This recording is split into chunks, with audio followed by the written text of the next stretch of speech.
অবৈধভাবে পাচারকালে 12টি গরু সহ 2টি মাল বহনকারী গাড়ি আটক করল জনতা। আটক করা হয়েছে এক গাড়ির চালককে, তবে অপর গাড়ির চালক পলাতক। পরে পানিসাগর থানার হাতে তুলে দেওয়া হয় গাড়ি সহ গরুগুলি। ঘটনা শুক্রবার সকাল 7টা নাগাদ পানিসাগর থানাধীন দেওছড়া স্কুল সংলগ্ন এলাকায়। পাচারকালে 12টি গরু সহ মাল বহনকারী গাড়ি আটক করল জনতা।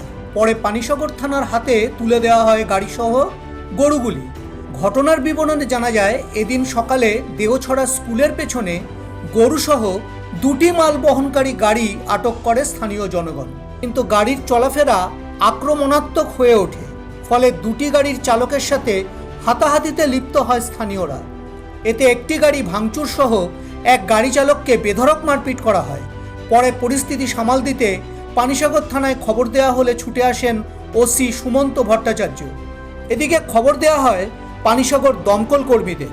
পুলিশ এবং দমকল কর্মীরা তড়িঘড়ি ঘটনাস্থলে গিয়ে ঘটনা সামাল দেয় এবং আহত গাড়ি চালককে উদ্ধার করে পানিসাগর মহকুমা হসপিটালে নিয়ে যায়।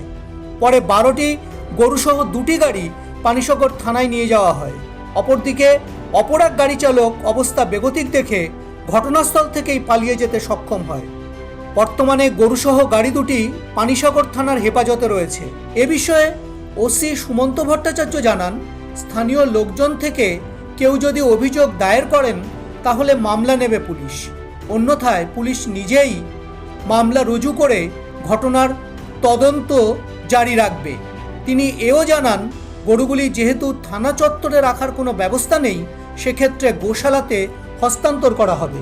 আমরা খবর পেয়েছি ভোরবেলা যে দেওছড়া স্কুলের পেছনে 2টো ডিআই বোলেরো গাড়ি আটক করা হয়েছে এবং সেটাতে 12টা বিভিন্ন ব্রিডের গরু আটক করা হয়েছে, পাবলিক আটক করেছে এবং কিছু স্ক্যাটার্ড ইনসিডেন্টও হয়েছে, গাড়ি ভাঙচুর হয়েছে, একজনকে হয়তো একটু মারধরও করা হয়েছে পাবলিকের দ্বারা। তো আমরা আসলাম এখানে, আমাদের ঘটনার সত্যতা পেলাম। ফায়ার সার্ভিস একজন লোককে হসপিটালাইজড করেছে। আর এখানে আমাদের 12টা গরু আছে, গাড়ি 2টো আছে। তো আমরা দেখছি যদি স্থানীয় লোকজন কোনো রকমের অভিযোগ দেয়, সেই অভিযোগ মোতাবেক আমরা এফআইআর রেজিস্টার করব অ্যানিম্যাল ক্রুয়েলটি অ্যাক্টে, অথবা আমরা সুমোটো কমপ্লেন নিয়ে এটা তদন্ত করব। স্যার, গরুগুলো এখন আপনারা কি করবেন? গরুগুলো আমরা ভাবছি গোশালাকে দিয়ে দেবো, কারণ আমাদের রাখার কোনো ব্যবস্থা নেই। তো গাড়িগুলি স্যার আপনার নিজস্ব প্রতিনিধি রিপোর্ট, এশিয়ান টাইমস।